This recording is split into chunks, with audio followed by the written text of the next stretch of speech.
Salut à tous, c'est Antoine Moreau. Si vous aimez les voitures, vous êtes au bon endroit. Continuez à regarder cette vidéo, on passe tout de suite au sujet du jour.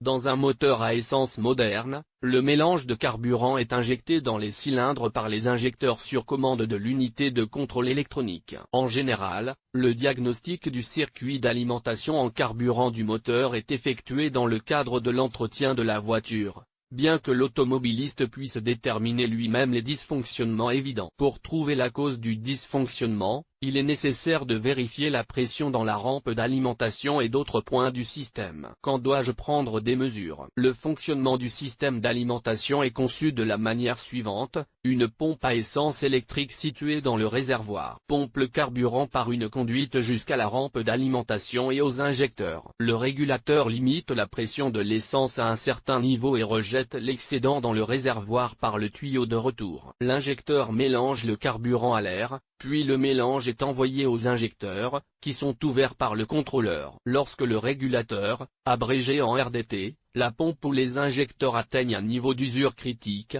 la pression dans le circuit d'essence varie à la baisse ou à la hausse. Deux scénarios sont possibles: un manque de mélange de carburant pour le fonctionnement normal du moteur ou un excès de mélange.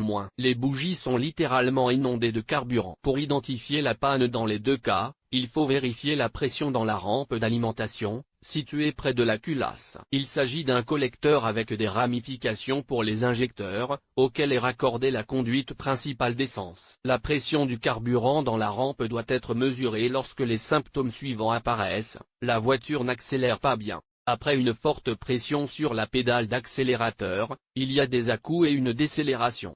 Le moteur d'une voiture chargée ne tire pas, démarre mal à froid. Périodiquement, on entend des coups de feu dans le collecteur d'échappement. Le moteur réchauffé ne démarre pas après un stationnement de courte durée, surtout en été. Il faut tourner le démarreur pendant 20 à 40 secondes. Les deux premiers signes indiquent un manque évident d'essence dû à une chute de pression dans la rampe. Le troisième symptôme est l'arrivée de carburant non brûlé dans le collecteur d'échappement et la combustion qui s'ensuit, bruit d'éclatement. Le quatrième symptôme parle de la fuite des injecteurs, lorsque les cylindres sont remplis d'essence propre pendant le stationnement. Tant que les pistons n'ont pas éjecté le carburant excédentaire, le moteur ne démarre pas. Appareil de mesure. Pour vérifier la pression de la pompe à carburant de vos propres mains, vous devez préparer un ensemble d'appareils ingénieux: un manomètre, conçu pour une pression maximale de 10 bar 1 mégapascal, un appareil de contrôle des pneus fera l'affaire. Tuyau d'essence d'un diamètre intérieur de 8 mm. Capuchon pour dévisser les bobines des valves des roues.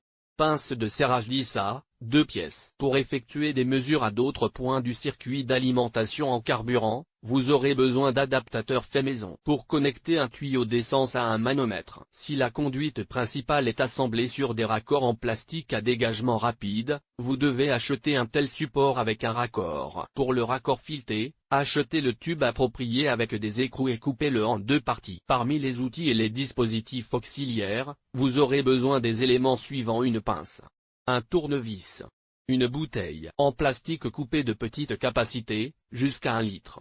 Des chiffons. Le raccordement d'un manomètre et la mesure dans la rampe à essence s'effectuent dans un endroit pratique, un espace ouvert, un garage ou un viaduc. Si vous devez vérifier la pompe à essence elle-même, vous devez préparer un ensemble d'outils standards pour le démontage de l'unité, situé sous le siège arrière de la voiture. Pour remplacer le filtre fin à carburant, la voiture doit être conduite jusqu'au fossé d'inspection. Instruction de diagnostic. La première chose à faire est de libérer l'accès à la rampe et au connecteur installé à l'extrémité du collecteur. Démonter les éléments qui gênent les mesures: conduit d'air, boîtier de filtre, tuyaux de ventilation du carter, etc. La liste des pièces dépend du modèle de voiture. Procédez à la mesure en suivant les instructions. Dévissez le capuchon de protection en plastique du connecteur de diagnostic sur la rampe. Placez un récipient en plastique coupé en dessous et utilisez le capuchon pour dévisser les tiroirs afin de libérer la pression précédemment pompée par la pompe. Vous pouvez appuyer sur la valve ou dévisser la bobine de 2 à 3 tours. Placez une extrémité du tuyau d'essence sur le raccord du manomètre et fixez-le à l'aide d'un collier. Dévissez la bobine du collecteur et tirez l'autre extrémité du tuyau sur le tube. Mettez le contact et la pompe à essence électrique électrique pompera le carburant dans le système. Vérifiez qu'il n'y a pas de fuite au niveau des joints de l'outil de diagnostic. Démarrez le moteur et fixez la pression du carburant dans la rampe sur le manomètre. Conseil. Il est préférable de prendre les mesures de l'appareil 2 fois, après avoir mis le contact et démarré le moteur. Si vous constatez une différence, vous devez également vérifier le régulateur et la pompe à essence. La norme de pression dans le circuit d'alimentation en carburant dépend de la conception du système. Dans les voitures où le RDT et le tube de réinitialisation, retour, sont situés dans le compartiment moteur, le manomètre doit afficher 2,7 bars. Les limites supérieures et inférieures admissibles sont de 2,7 à 3,0 bars. Si les valeurs mesurées se situent en dehors de cette plage, il convient de poursuivre le diagnostic et de trouver la cause du problème. Sur de nombreuses voitures, y compris Watts, le régulateur de tête et le tuyau de vidange du retour de carburant sont situés près de la pompe à essence. La norme de pression sur le collecteur de ces voitures est de 3,8 bars, la valeur maximale étant de 4 bars. Si, au cours du processus de mesure, on observe des pics de pression périodiques de l'ordre de 0,2 bars, il est nécessaire de nettoyer ou de remplacer le filtre à maille primaire. En règle générale, il est installé dans le réservoir d'essence en même temps que la pompe électrique. Contrôle des différents éléments. Lorsque la mesure de la pression à la rampe d'injection montre un écart par rapport à la norme, les raisons suivantes doivent être prises en compte. La pompe à essence électrique n'est pas en mesure de développer les performances requises, le régulateur est hors d'usage, ce qui entraîne une diminution ou une augmentation de la pression de l'essence dans le circuit au-delà de la norme. Le filtre fin est complètement bouché, ce qui empêche le passage normal du carburant.